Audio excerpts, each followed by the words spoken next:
We cannot ignore the traumatic effects of racism in our country, our communities, and in our own lives. At the Allender Center, we believe the process of writing and sharing our stories with one another is a powerful pathway to begin to experience healing. Hi, I'm Linda Royster from the Allender Center, and I'm thrilled to share with you two profound healing events designed for and led by Black, Indigenous, Latino, and Latina, and Asian Pacific Islander people as the global majority of this world's population. This spring, we're honored to once again host the Story Workshop for Racial Trauma and Healing. This is a profound event that invites you deeply into the things of your life, particularly core things that are common to those within racially marginalized communities of color who have experienced personal and collective trauma. By focusing on the experiences of people of color, this story workshop can create a safer space for you as you seek to understand, write, tell, and live your story in deeper and more transformative ways. You can find details and upcoming dates at theallendercenter.org/workshops. Also, we're looking forward to this summer's Women's Recovery Week with a focus on racial trauma and healing. This is a sacred space for survivors of childhood sexual abuse, led by and created for women of color. You can find dates, locations, and application details at theallendercenter.org/workshops. We're committed to making both of these offerings financially accessible, and need-based scholarships are available thanks to the generosity of the Stewardship Foundation grant and our donor community. If you or someone you know is interested in being part of either of these powerful experiences, we invite you to learn more and apply at theallendercenter.org/workshops.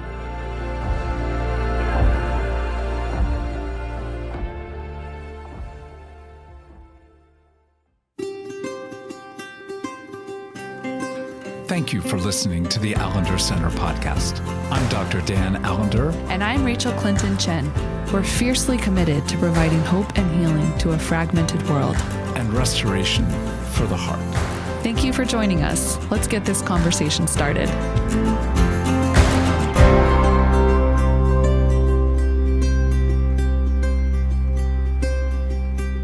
Rachael, I had a sweet conversation doing a podcast on the new book.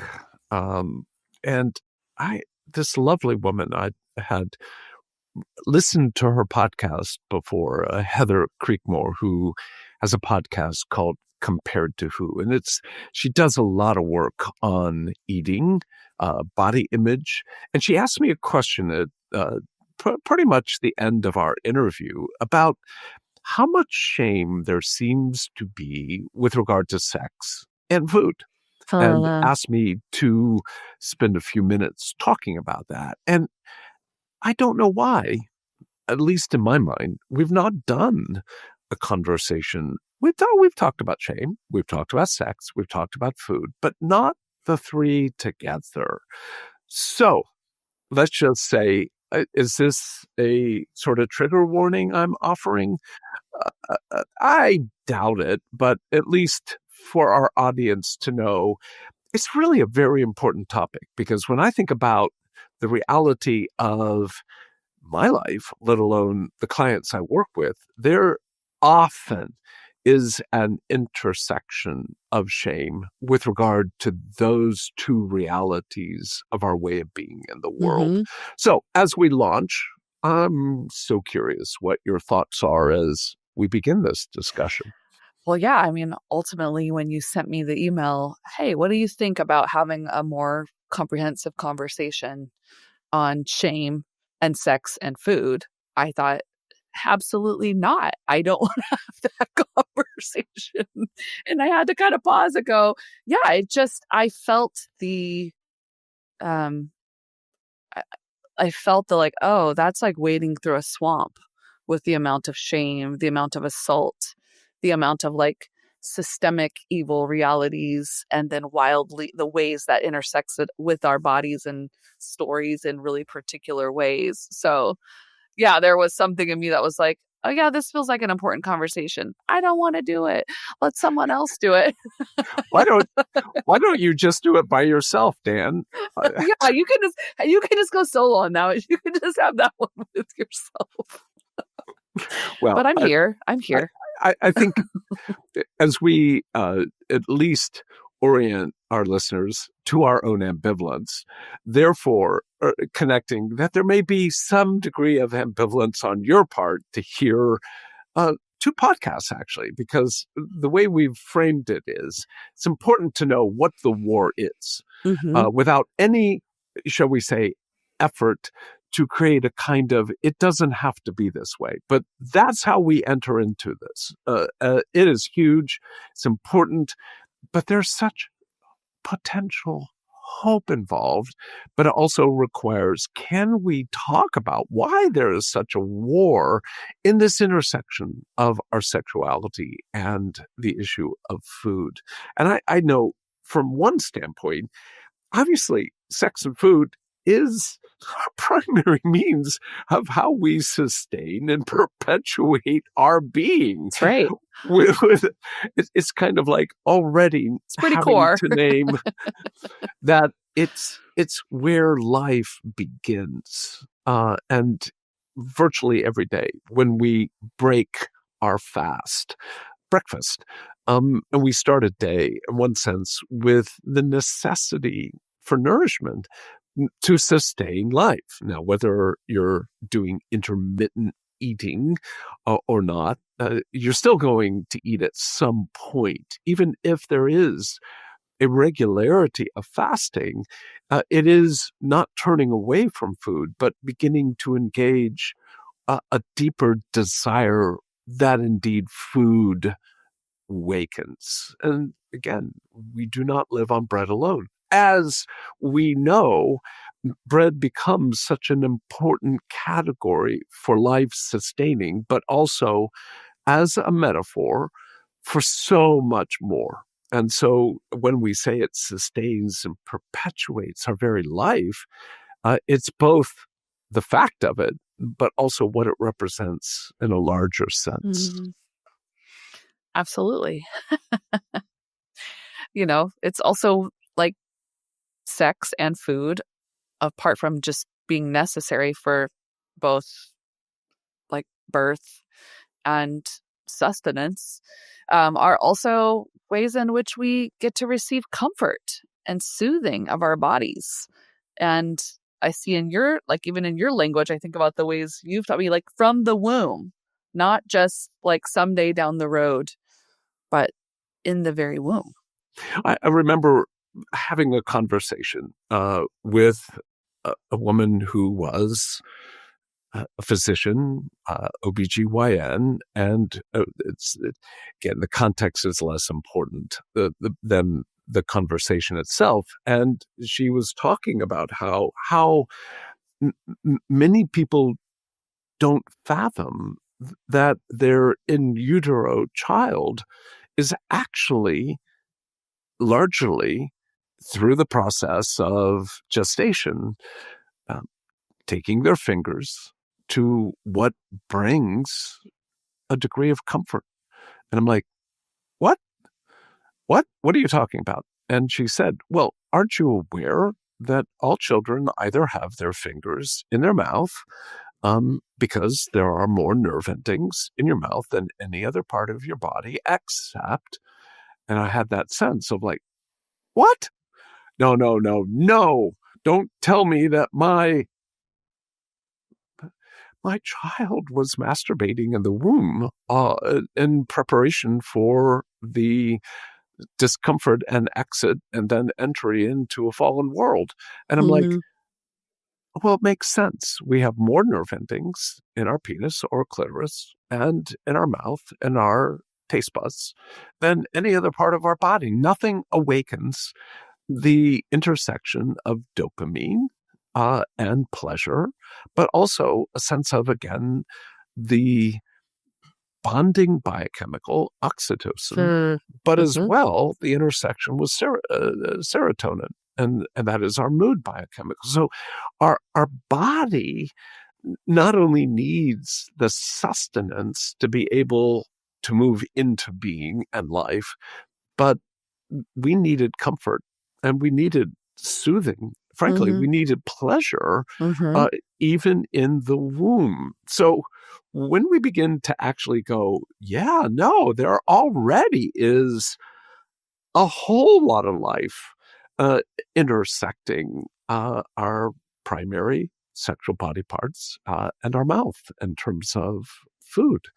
That became something clearer, but I think it also opened up that it becomes a window into eternity, Mm. meaning today, but also Mhm. for the forever. Does that, how does that, how, do, how does that land for you? Yeah, I mean, honestly, like in a very nerdy way, where it takes me is the research we did on Sabbath, but for specifically Heschel and his work on Sabbath, talking about a practice for eternity, and with Sabbath primarily being around feasting and food, but also sensuality and pleasure and this sense of rest and play and co-creation. Um, we know, I mean, it's what we're created for. If we go back to our origin story, as James was talking about in our conversation last week, it's part of how God created us and intended this kind of union and this feasting and this way of being together that is incredibly embodied and bodily. So deep at that interplay of to become one flesh is a reality of the movement of leaving your father and mother, of uniting in a way that bears the intersection of words, how we speak, how we engage, but also becoming one flesh is a not only procreation and pleasure, but it is a symbol. In some ways, it's a sensual engagement with the Trinity's love for one another, union, what it means to have Christ within you, the hope of glory. So Mhm. when we begin to have a category um, that evil's not fond of union. If its name is Diabolos, that is the Mhm. one who scatters, who divides. If its name is Satan, that is the accuser, then we can presume that union, that pleasure of connection where we do not lose our identity, our sense of individuality, our difference, yet there is something that in the movement of sexuality becomes a new creation, a new Mm. creature. Mm. And in that new creation itself, there is, it may be a poor parallel, but all parallels are, shall we say, in some sense impoverished as we talk about the Trinity. But there is that union difference. There are three in one, and yet there is a one. So we're really meant to indeed see the pleasure of our sexual play as not just an enjoyment, though it is, but also a entry into what we cannot in our own left hemisphere comprehend, but we Right. can perhaps sensually experience in some way. And I think the same with regard to the banquet. Mm. Food being, I think, whenever I think of the banquet, my first thought is Psalm 23. Mhm. When you think about food, I'm curious, when you think about scripture, when you think about the warp of Hebrew Bible to New Testament, what, what images come for you?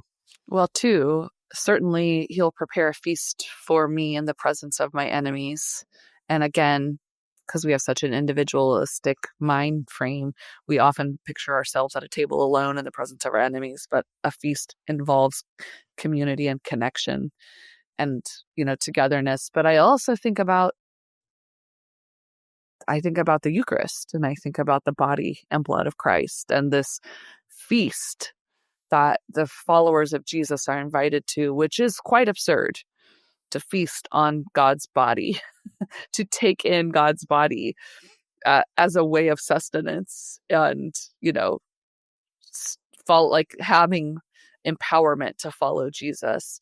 So certainly that's what and then I think, if I'm thinking outside of the text, I think about my Italian family and how central the table is to family life and to rituals of connection and celebration and holidays. And I think that's true for most cultures of people, even if the nature of the table or the food, the types of food or the rituals of gathering, even if they are different, there is this centrality of feasting on the table as a core part of being human.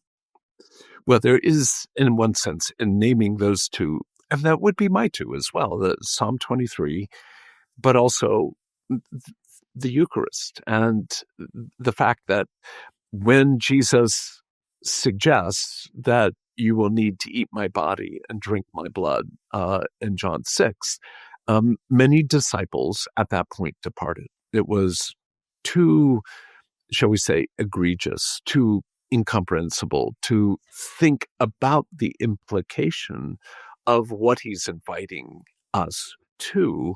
But it's one of the reasons I will love the Luke 22 passage with regard to Jesus saying that it's both remembrance but also anticipation. In other words, he's saying, I want you to eat this meal so that you will remember, but also so that you will have a category for anticipating what's ahead. I think the primary beginning point to all this is no wonder this is a war zone.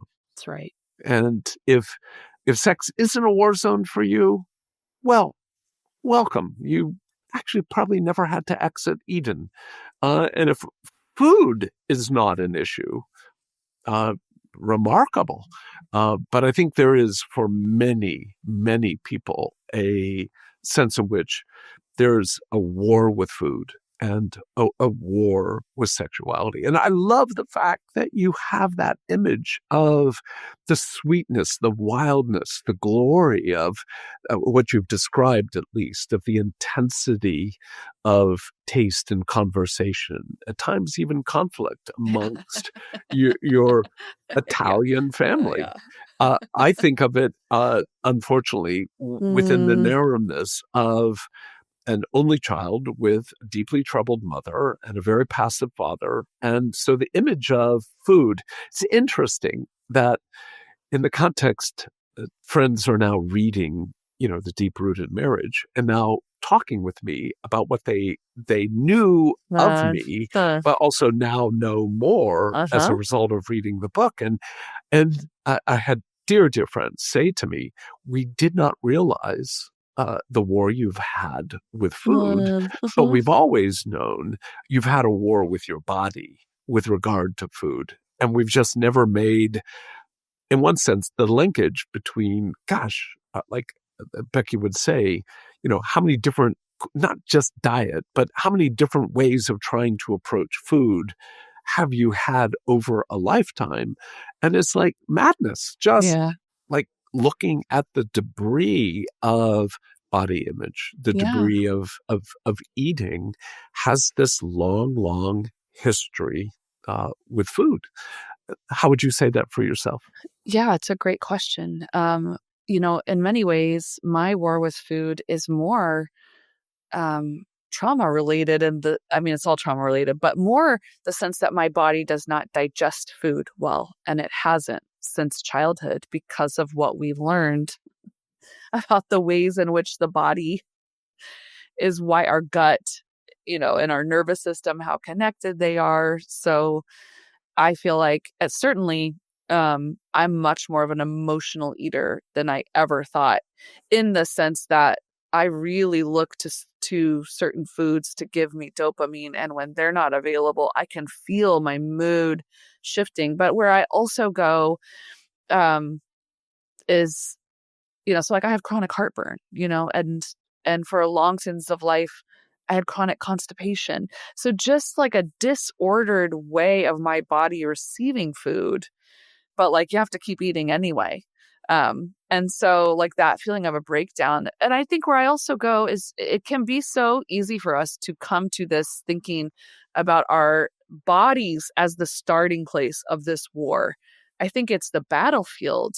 But when we're talking about evil, we're talking about I think so many people, because of what we're going to get to with shame, they hear this conversation and they immediately go to all the places where we struggle, where some might even see as like where we sin, right? When we're talking about sex and food, where we are failures, where, we're just bad people, or we just have addictions. And all those things, like they are a part of the story. But when we look at the structure of our world, whether it's food scarcity, food hoarding, food toxicity, living in a food desert, where you only have access to junk food that's affordable because you don't have a vehicle. And it's like there's so much injustice. Like there is a systemic reality of evil that is oppressive when it comes to food, right? So that's in the atmosphere. But how is it colliding with our stories and our family, our developmental trauma, like as we grow and develop, how our bodies are metabolizing. So I don't say that to make it too overwhelming, because that can feel overwhelming. But I do say that for those of you that are listening and automatically going to a place of shame and contempt, I just want to invite a pushing back a little bit of that judgment, like a loosening of the shame, to be like, if we're talking about something that evil hates, and in some ways, parts of the ways in which our bodies are familiar with the war, are the site of the battleground, and how that impacts our relationships. We're not just talking about our personal failures or our personal shortcomings. So important to hear that there are systems set up, perhaps not in the sense of they are evil, but systems set up to create a structure of repetition, of return in a kind of addictive cycle. I mean, we know this. It's been well documented that, for example, our cell phones create a kind of dopamine arousal just at the thought of opening, let alone opening them. We know that game creators and others know there are addictive processes, and they're using that as a means of having you return, therefore bring the advantage financially to the creators. It's one of the, shall we say, brilliant structures of capitalism that you have to return and use. Obsolescence is built into almost everything because we have to sell more. Not critiquing, I'm just saying the phenomena is very much a part. So we know as well. I also think it's okay to critique. Totally. Exploitative systems. Oh, absolutely. I'm not wanting quite to they're say all that. Well, or that the makers originally in a kind of satanic, I want to rule the world through getting you to buy another bag of Fritos. Yet the other hand is that with regard to sexuality, and certainly with regard to food, we certainly know it arouses senses, it creates desire, and in that, the easiest and most intense forms of arousal come through this interplay of, in one sense of the word, destructive food and pornography, and certainly arousal structures that create a fantasy that, for at least some, alleviate hunger, Mhm. while also increasing desire, therefore a greater sense of starvation. So Yeah. all we're saying at the beginning is, damn it,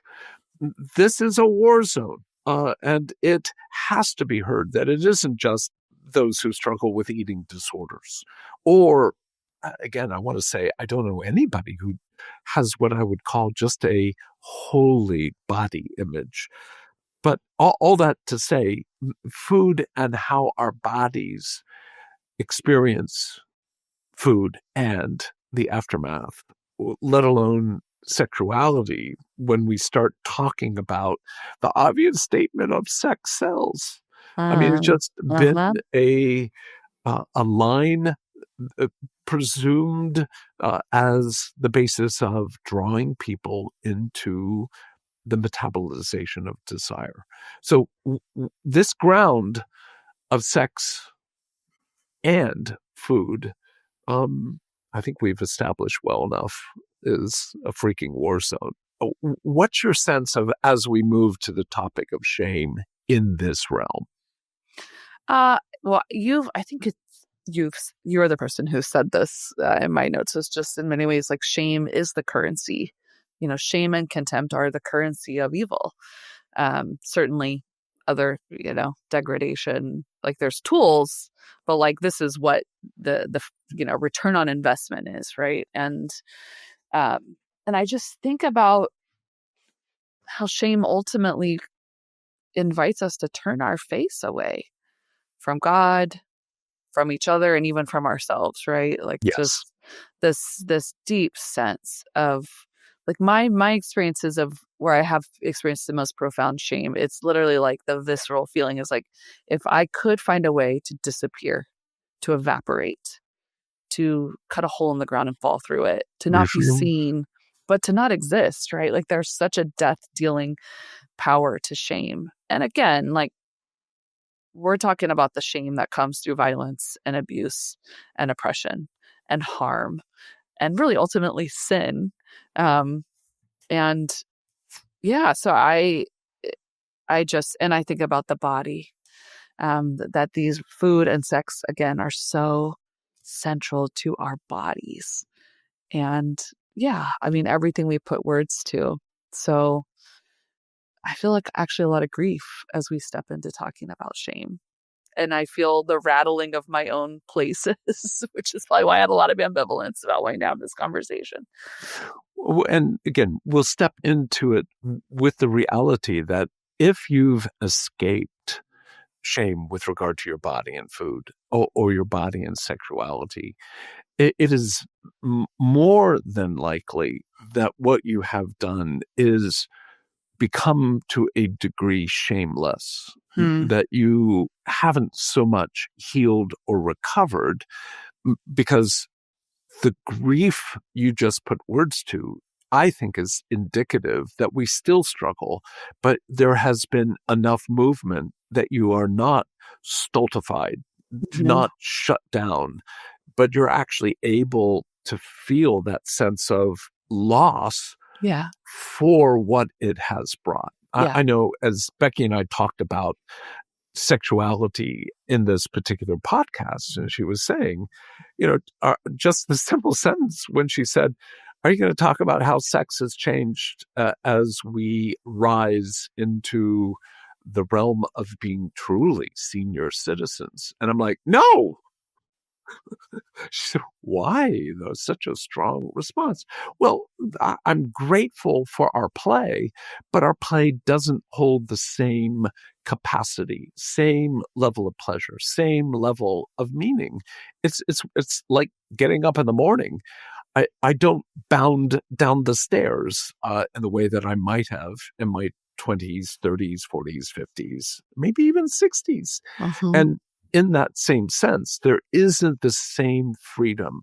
There is a greater sense of joy Mhm. because it's a greater struggle than it was ever before. But having to enter into quote unquote change regarding sexuality, and that sexuality changes, when you obviously move from the beginnings of a marriage into your first children.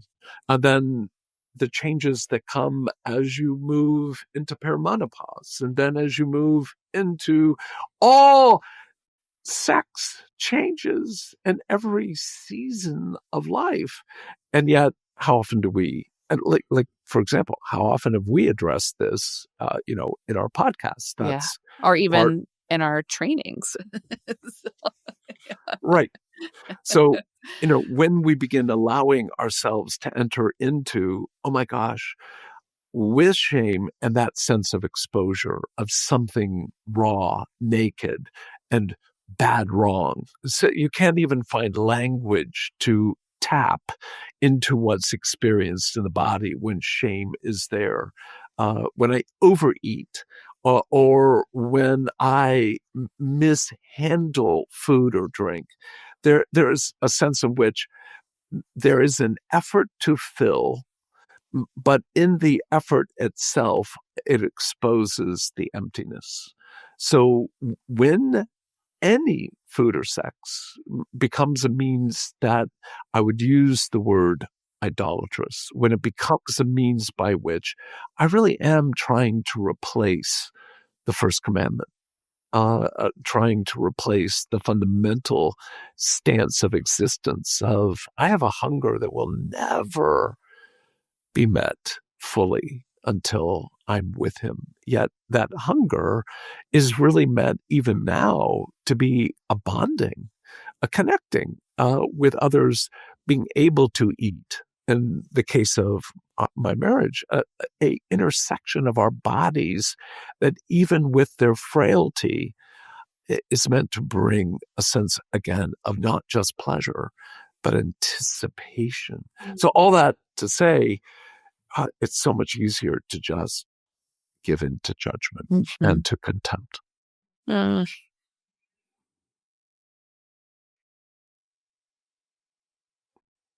Well, isn't that pause interesting?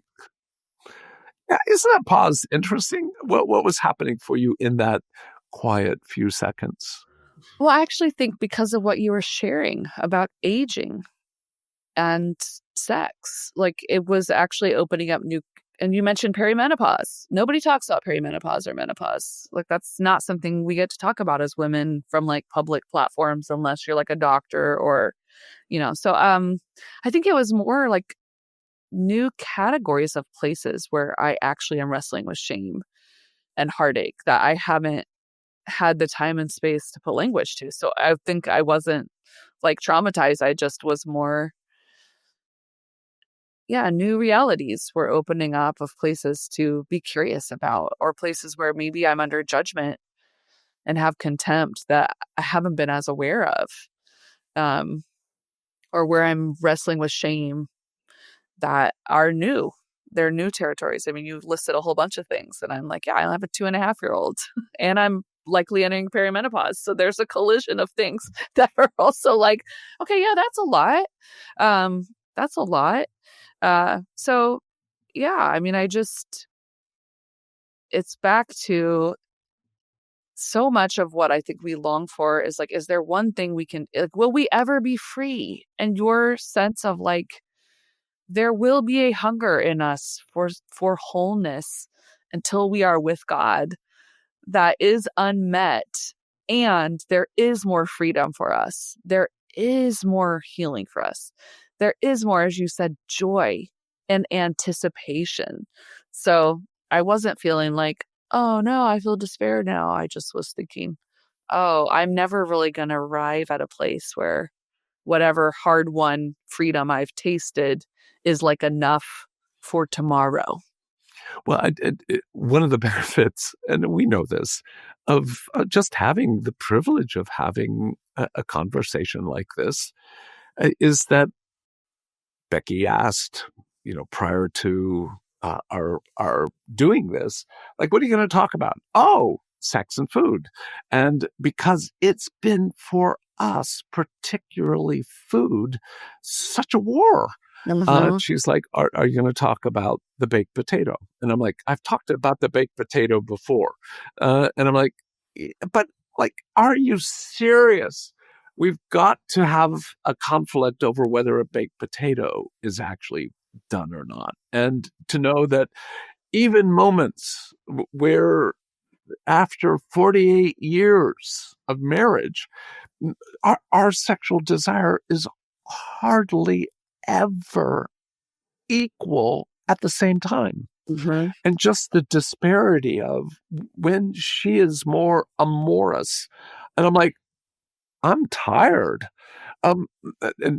or vice versa. And you just go, why couldn't there be a baked potato that's fully done on both sides in the way we wish? Or that there's just an absolute equal desire for sexual congress. And given the disparity of desire, I don't think evil is unaware of that. And particularly knowing that these have been so, and I use the word symbolic, but even that feels too theoretical. But they hold for us the banquet our bodies were meant for. They hold the union that we are meant for, in that sense of when you see him, then you will be as he is. Mm-hmm. But holding that and being able to go, well, this has been a war zone in my 20s and 30s, and then beyond. I won't go through each decade. Why would I be surprised it's in the 70s that it continues to be a realm in which we struggle? But the bigger struggle, and I hope this is what people are hearing, isn't the fact that we struggle, but the power of shame to actually bring you to a kind of invisibility, or you shield yourself with the power of contempt against yourself or the other.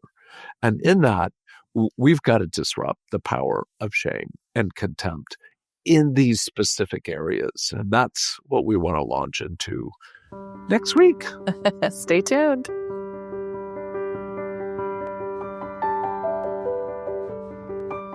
Thank you again for joining us. We hope that the conversations we share with you here on the Allender Center podcast have touched your heart and sparked a sense of hope within you. Our work at the Allender Center is fueled by the support of people like you. As a nonprofit organization housed within the Seattle School of Theology and Psychology, our mission is to boldly engage the impact of trauma and abuse on the human heart and to provide hope and healing to individuals, families, and communities. Your contributions directly contribute to making this vision a reality. If you feel moved to join us in this work, we invite you to consider making a one-time or monthly gift. Your donation, no matter the size, plays a significant role in bringing the hope of redemption and healing to so many. To give, simply visit theallendercenter.org/give. Once again, we extend our heartfelt gratitude for your support. Together, we can continue to bring hope and healing to those who need it. Thank you.